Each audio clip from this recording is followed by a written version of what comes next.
পালকি তুলতে যাবে, এদিকে আব্দুল ওয়াহাব জোহরি বলতেছে বলো গো আমার বিহাই আব্দুল মুতাল্লিব, তবে শুনুন গো আমার বিটি আমিনার, আমার বিটি আমিনার এমন চারজন পালকি ধরবে জীবন কোনো তাদের গুনাহ নাই, তারাই আমার বিটির পালকি ধরতে পাবে। আব্দুল মুতালিব চাল্লা কই এই বছর মনে হয় বউ গেল না। আব্দুল মুতালিব মনে হচ্ছে এই বছর আর বউ মনে যাবে না। এরকম ব্যক্তি পাবো কোথায়? এমন কোন মানুষ আছে যে গুনাহ করি না আমরা? কি গো কেউ বলতে পারবে যে আমি জীবনে কোনো গুনাহ করিনি? কেউ আছে? কোন ব্যক্তি আছেন? রাত হলে গুনাহ, দিন হলে গুনাহ, রাস্তায় চলতে গুনাহ, মোবাইলে কথা বলি তাও গুনাহ, গুনার উপর গুনাহ করতে থাকি। তাইলে বলুন হযরত আব্দুল ওয়াহাব জোহরি বলতে চায় আব্দুল মুতাল্লিব আমার বেটি আমিনার পালকি ওই চারজনতে ধরবে জীবন কোনো তাদের গুনাহ নাই।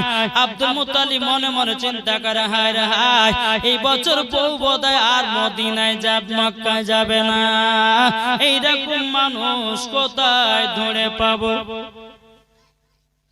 আল্লাহ বলতেছেন এই ইসরাফিল, মিকাইল, ইসরাইল, জিবরিল আমিন তোমরা মানুষ রূপ ধারণ করে যাও আর হযরতে মা আমিনার পালকি নিয়ে গিয়ে মক্কাতে পৌঁছে দাও। জোরে বলো নারে তাকবীর, নারে রিসালাত, মাসলাকে আলা হযরত, পীর কা দামান, ওলি কা দামান।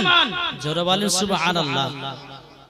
চারজন ফারিস্তা মানুষের রূপ ধারণ করে চলে আসে। হঠাৎ করে বলছে আমরাই হলো চারজন ব্যক্তি, আমাদের জীবনে কোনো গুনাহ নাই। আরে কোথায় বাড়ি? বাড়িগুলো কিন্তু বলছে না। এদিকে বেরাদার আব্দুল ওয়াহাব জোহরি বলতেছে বাড়ি কোথায়? গুনাহ নাই, কি করে আমরা বুঝবো? কিন্তু বেরাদার এ শোনা মানে কেরো চার ফারিস্তাতে বলতেছে বলো আব্দুল ওয়াহাব জোহরি তবে শুনেন শুনেন আমরা দুনিয়ার কোন মানুষ নয়, আমরা হলাম আসমানি চার ফারিস্তা। জোরে বলুন সুবহানাল্লাহ। এদিকে বেরাদার মামিনার পালকিটা বাবা চারজন ফারিস্তাতে নিয়েছে, এদিকে বাবা হুর ফারিস্তা। আল্লাহ পাক আল্লাহ তাআলাকে বলছে বলে আল্লাহ আমরা নবীজির বাপ মায়ের বিবাহতে আমরা যেতে চাই, যেতে চাই।